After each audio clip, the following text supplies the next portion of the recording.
courage pour travailler, mais il a la côte, Marino. Mais oui, il a la côte. Mais oui. Il sourit de loin. Voilà. Donc là, nous, on va continuer et on va faire le croque à l'italienne et on va préparer notre omelette norvégienne.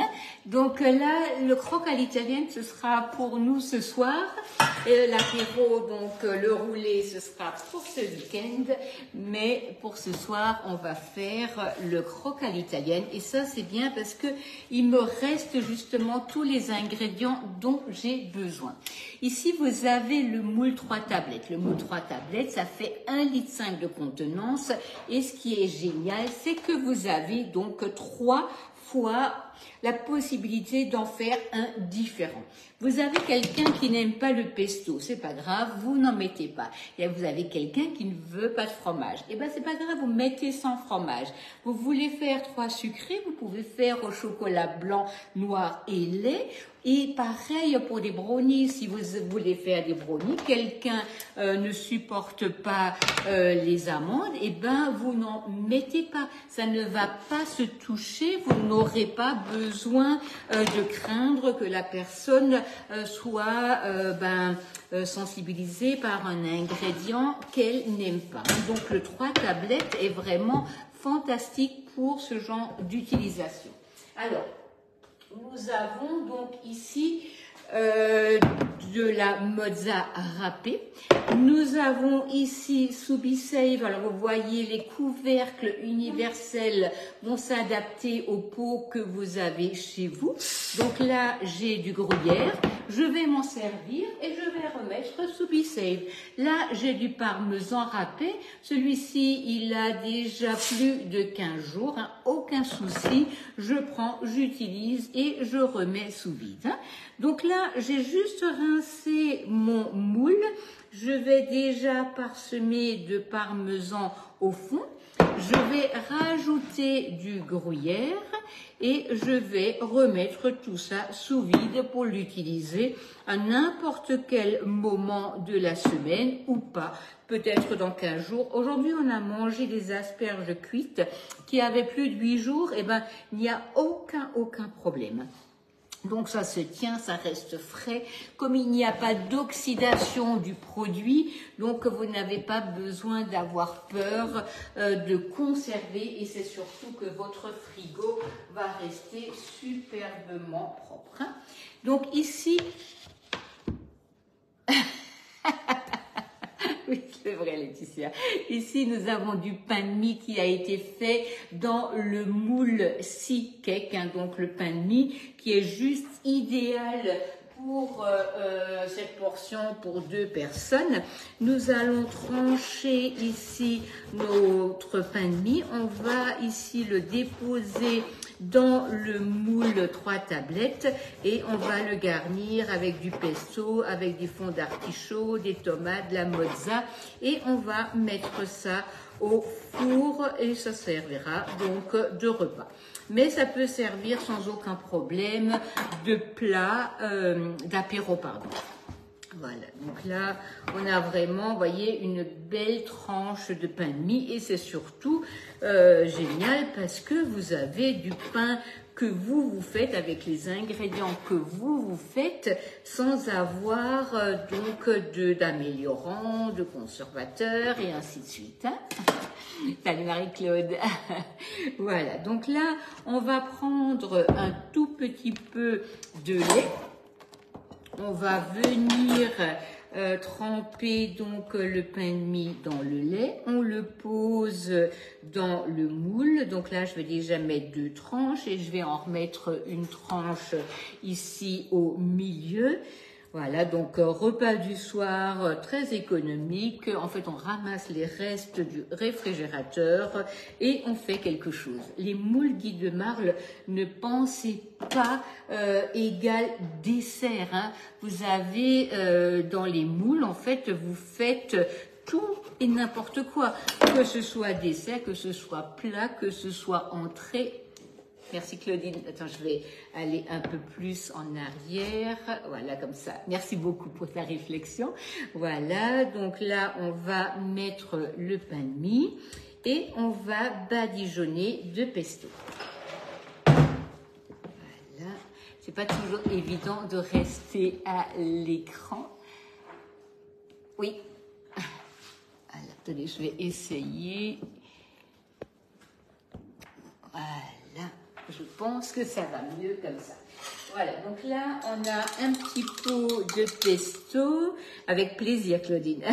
On va mettre le pesto ici sur le pain de mie. Et toujours, bien entendu, avec la petite spatule coudée. Ça, c'est un best-seller. Hein, c'est quelque chose qu'il vous faut absolument dans votre tiroir. Hein, c'est vraiment top pour tartiner, pour soulever, pour étaler. C'est génial.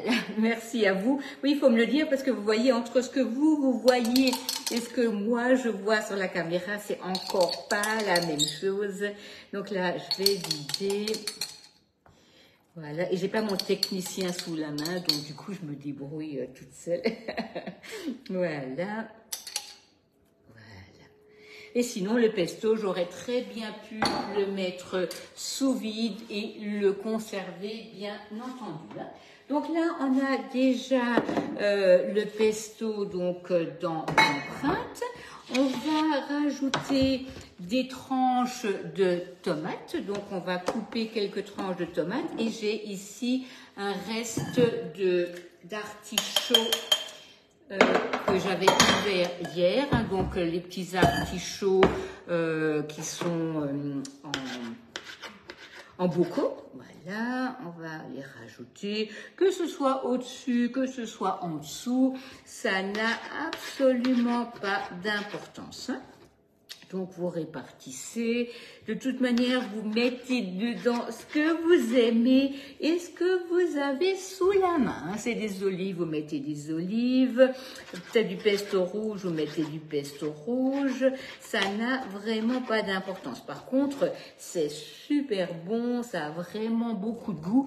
Et vous pouvez même les manger froids. C'est-à-dire que vous les faites, vous les cuisez, vous les coupez en petits carrés, vous les servez à l'apéro. Pareil, c'est vraiment très bien. Voilà. Donc là, on a les fonds d'artichaut coupés. Et là, on va prendre les tomates.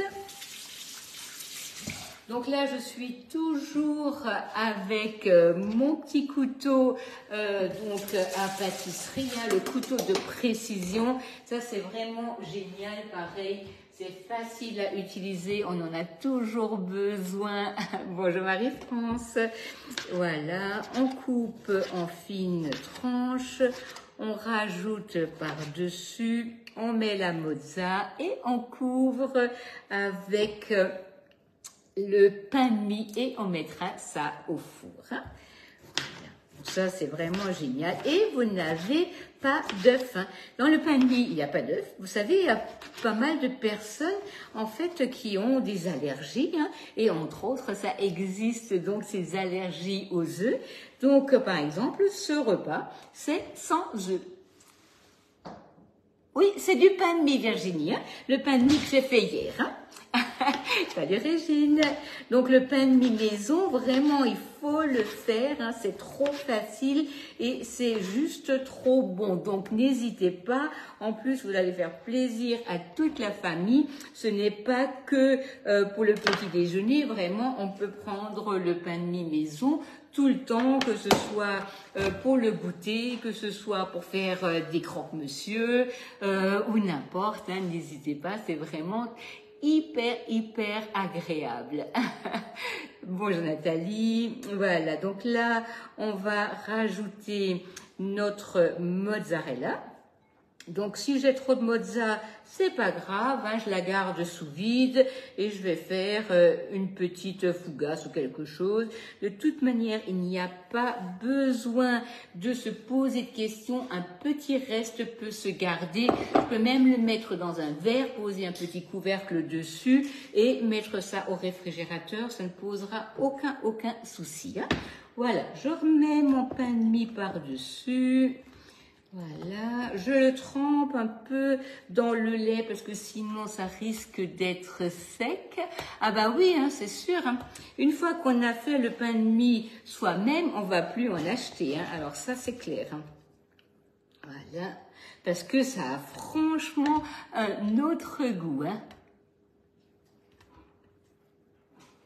Alors Béatrice, je ne sais pas.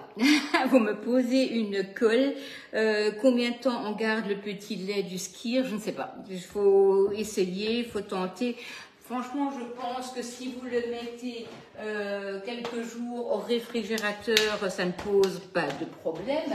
Mais vous donnez vraiment un délai sur la conservation, je ne saurais pas vous dire. Vraiment, moi j'essaye et en général, quand j'ai ce genre de choses, j'essaie de l'utiliser très rapidement. Hein. Donc, bonjour Marie-Josée. Donc, dans les 2-3 jours qui viennent, ça ne me pose pas de souci. Maintenant, si vous me dites, est-ce que je peux le garder 15 jours, je ne saurais pas vous dire. Hein. Donc, vraiment, moi, je vous conseille d'utiliser rapidement ce genre de choses. Voilà. Donc là, on a ici notre pain de mie au-dessus. Donc, gruyère, parmesan en dessous, pain de mie trempé dans le lait, puis pesto, puis on a des fonds d'artichaut, on a des tomates et on a donc de la mozza et on a à nouveau le pain de mie. Hein. Mais non, le pain de mie, c'est très facile, vraiment. Utilisez ma recette, vous allez voir, enfin, c'est pas ma recette, hein, c'est une recette de chez Guy de Marle que j'ai mis sous mon nom sur le club pour la retrouver facilement. Mais vous verrez, elle est vraiment facile à faire. Surtout, si vous le faites avec un robot, il n'y a aucune difficulté. Hein. Voilà. Donc là, on va mettre ça tout à l'heure au four. Donc là, je vais pouvoir sortir le roulé dans un instant. J'ai préparé tout ce qu'il me faut pour faire mon omelette norvégienne et comme ça, on va pouvoir continuer. Hein. Donc, comme je vous disais avant, tout ce que vous avez, oui, elle est bonne Marie, hein. Tout ce que vous avez sur des récipients que vous avez déjà à la maison, ça va s'adapter sur vos couvercles universels. Vous prenez la pompe et vous allez fermer. Et une fois la pompe a fini, en fait, vous rangez et vous êtes tranquille et votre fromage sera donc préservé. Oui, c'est bon, Gabriel, c'est vraiment très bon. Alors, donc là, on va continuer. Voilà, ça c'est fait. Et mon roulé, je vais le sortir. Comme ça, on pourra tout à l'heure le finir et vous allez voir du début à la fin. Ah oui, bien entendu. Hein. Le pain de mie, ça se congèle. Hein. Donc là, si vous voulez, c'est quelque chose, là, je l'avais fait hier. Je ne savais pas que j'allais faire aujourd'hui mon croque à l'italienne. Du coup, il était au congélateur. Mais vous n'allez rien remarquer du tout. Hein.